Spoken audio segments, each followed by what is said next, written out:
Bueno, chicos, entonces el día de hoy vamos a continuar con la siguiente parte.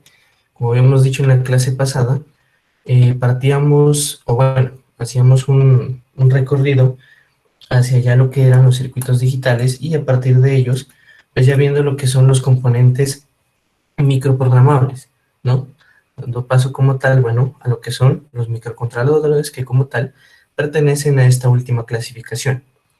Entonces, estos microcontroladores básicamente son un circuito integrado que sobre la misma pastilla, digamos, sobre el mismo componente físico, tiene integrado lo que es, bueno, la CPU, una memoria, puertos de entrada y salida, y pues algunos otros elementos dependiendo de las características de este chip y también dependiendo eh, del fabricante, ¿sí?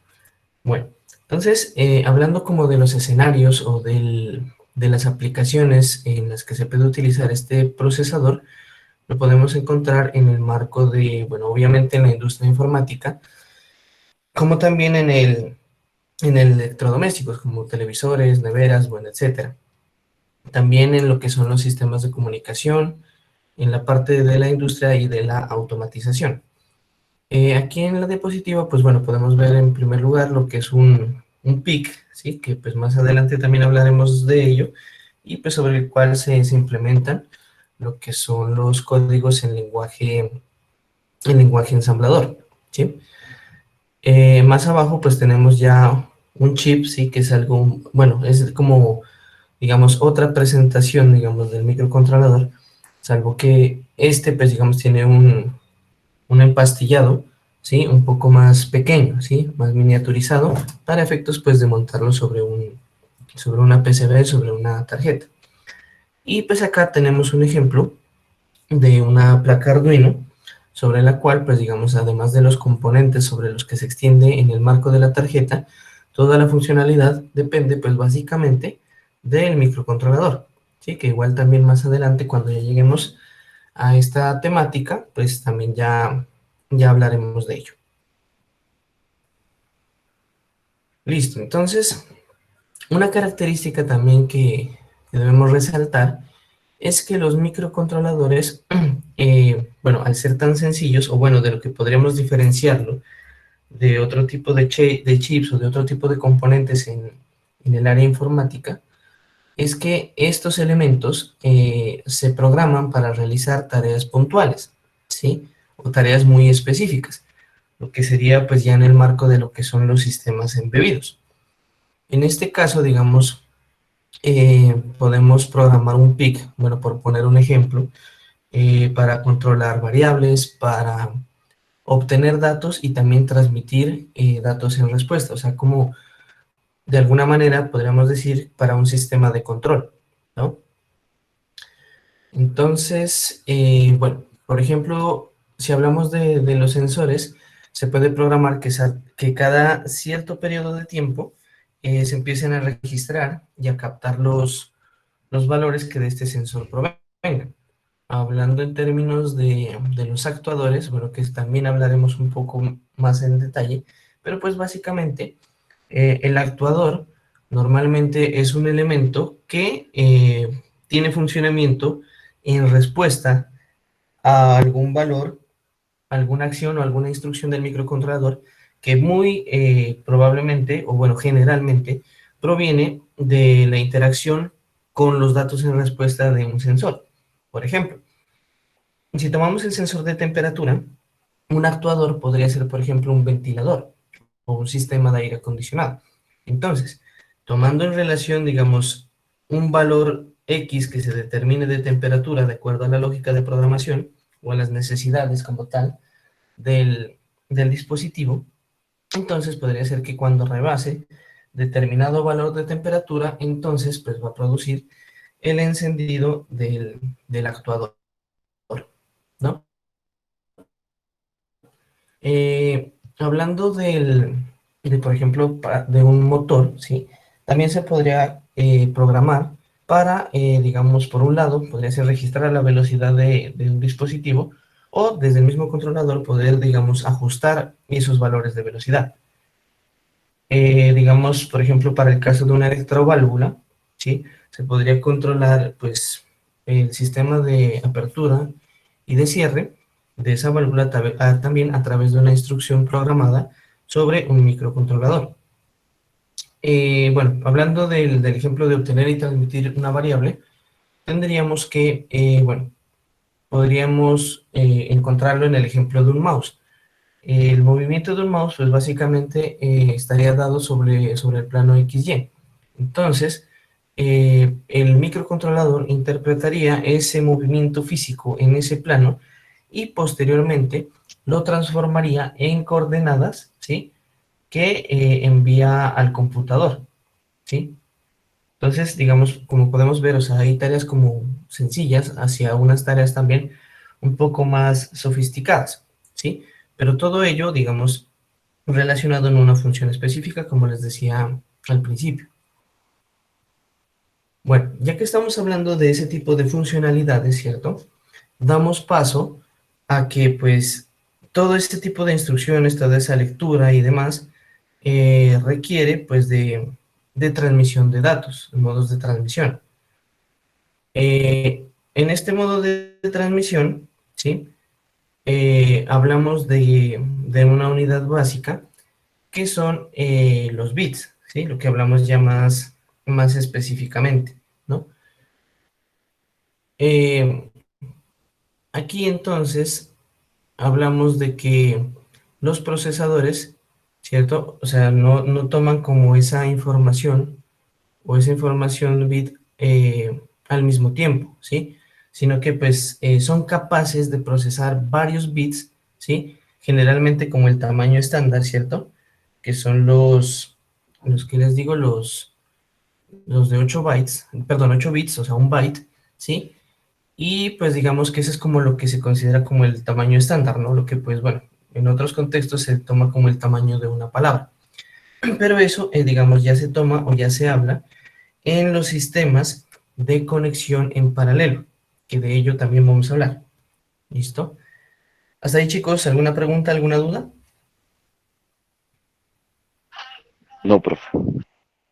Vale, chicos. Muy bien, entonces, como ya hablamos de modos de transmisión, entonces el primero de ellos es el modo de transmisión en serie, ¿sí? Entonces, en este modo de transmisión, eh, se empieza a transmitir bit por bit a través de un canal, ¿sí? Sin embargo, digamos, coexisten tanto lo que son el método de transmisión en serie al método de transmisión en paralelo. Por lo tanto, se necesitan de ciertos estándares o ciertos convertidores para, digamos, hacer la transformación de un modo de transmisión a otro. ¿Listo? Bueno, aquí básicamente, entonces, como su nombre lo indica, ¿sí? Aquí se van a ir transmitiendo los bits uno tras otro sobre un solo canal, ¿sí? Entonces, como solo hay una línea de transmisión, ¿cierto? Pues el modo de transmisión es un poco más lento, ¿sí? Hablando en términos de ciclo de reloj. Por ejemplo, para el caso de la diapositiva, se quieren enviar 4 bits, ¿no? Entonces, como uno va tras de otro, entonces tengo que esperar a que pase el primer bit para poder enviar el otro. Por lo tanto, para el ejemplo, si yo tengo 4 bits, entonces ese dato, esa palabra de 4 bits, se va a enviar o se tiene que enviar en 4 ciclos de reloj, ¿sí? La ventaja, digamos, en este medio de transmisión es que hay menor interferencia, ¿listo? Ahora sí, hablando del medio de transmisión en paralelo, eh, bueno, aquí lo que estamos hablando entonces que mientras en el anterior solo tenemos una línea de transmisión, aquí tenemos pues varias dependiendo del tipo de dispositivo. Entonces aquí pues digamos, lo que hay que resaltar es que a cada canal de transmisión le corresponde pues básicamente un elemento físico que lo represente, ¿sí? Que generalmente, pues bueno, digamos, estaría en una forma de un alambre, de un cable, ¿cierto? Y pues que digamos a X número de cables, pues tendríamos X canales o líneas de transmisión, ¿sí?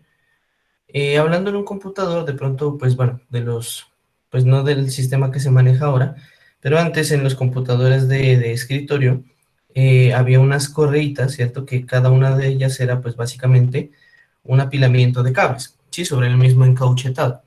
Entonces, ese era un ejemplo claro de lo que es, o sea, o lo que es la correspondencia física de las líneas de transmisión con las líneas físicas, ¿sí? Entonces, miren, eh, esa línea principal, digámoslo así, se divide como en unos subcanales a través de los cuales pues, se envía un bit, que recordemos, o sea que, o bueno, físicamente hablando, ese dato, esa información, pues viene a ser, es una señal eléctrica, ¿sí? Entonces, de aquí, bueno, ahorita les comento, de aquí surge uno de los inconvenientes de la comunicación en paralelo.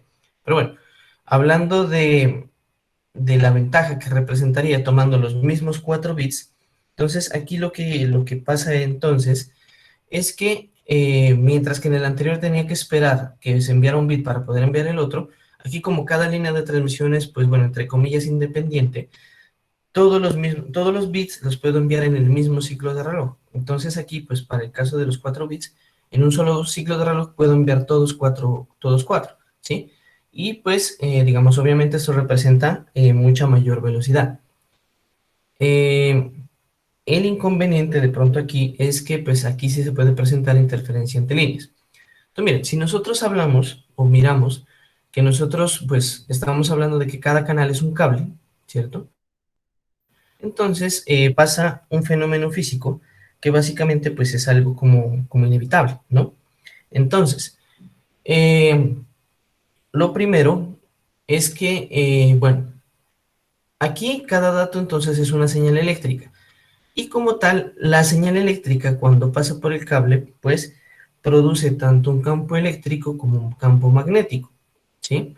Entonces, si ustedes recuerdan de su curso de electrónica, y bueno, digamos la regla de la mano derecha tomando el pulgar como dirección del cable, la mano lo que abrazaría, digamos, representa la dirección del campo eléctrico.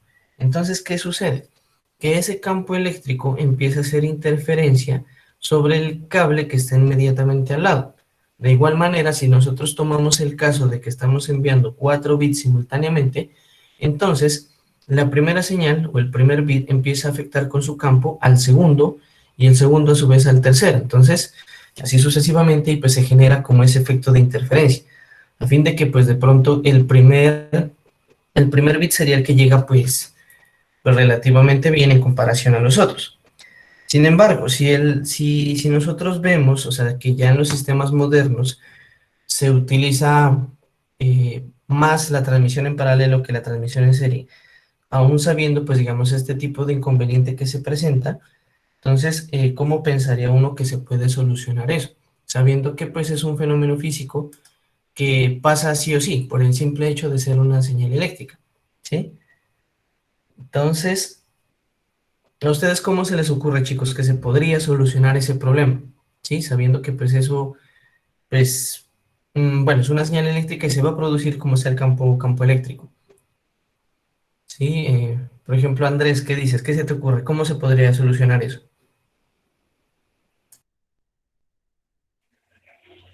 Am, pues cambiando el método de transmisión tal vez, o sea, me refiero a no utilizar electricidad, sino luz, por ejemplo, ¿no?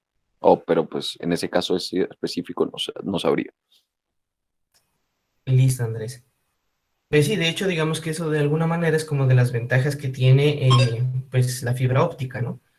Y que pues como tal pues no transmite electricidad propiamente dicha, sino más bien haces de luz, ¿no?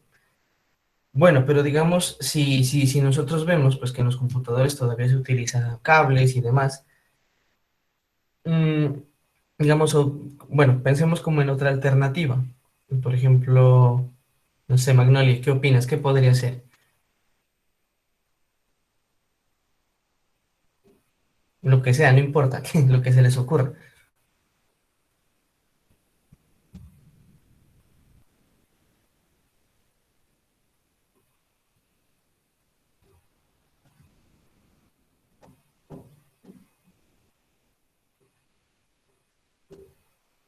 Bueno, les cambio la pregunta. ¿Ustedes conocen o han visto el cable que le dicen, bueno, par trenzado o el cable UTP? ¿Lo conocen? Sí, profe. Sí, profe. Listo. Bueno, de los que lo han visto, el cable par trenzado, el UTP, ¿qué características tiene visualmente hablando?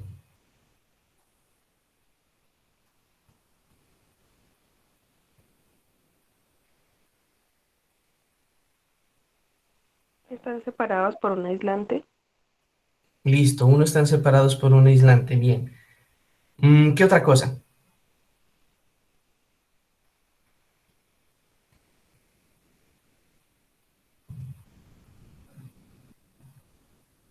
Los colores Puede son, ser, vienen de diferentes colores. Listo, los colores. ¿Qué más? ¿Alguien iba a hablar más? Está pues lo hecho que de he cobre. notado, bueno, lo Bueno, que he notado es que, bueno, Emerson y luego Andrés, perdón. Bueno, Emerson, vale, profe.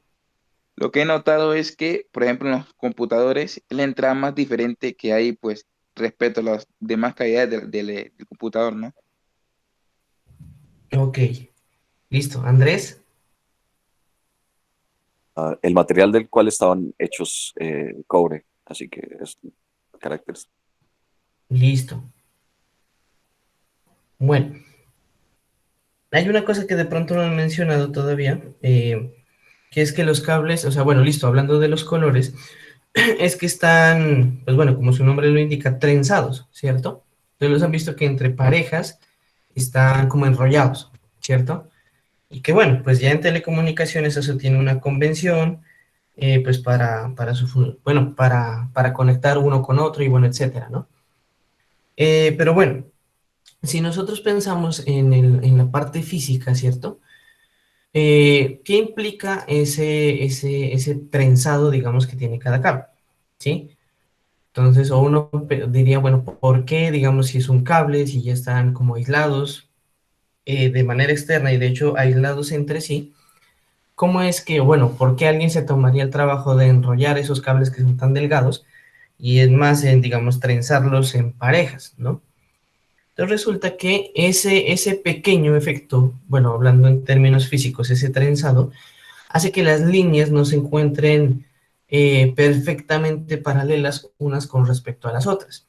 Y eso, digamos, enviando los datos, hace que la afectación, digamos, al no tener una relación totalmente directa con cada cable, hace que la incidencia de ese campo eléctrico sea mucho menor, ¿sí? Porque no lo afecta directamente, sino que como al estar trenzado, la dirección como tal de ese campo eléctrico cambia, ¿sí? Y pues bueno, no afecta, repito, directamente al cable inmediatamente, digamos, que está al lado, ¿sí? Entonces, digamos que esa es como una de las soluciones, que pues bueno, no necesariamente es como tecnológica, por así decirlo, pero sí tiene como este tipo de beneficios. ¿Listo? ¿Sí es clara esa parte?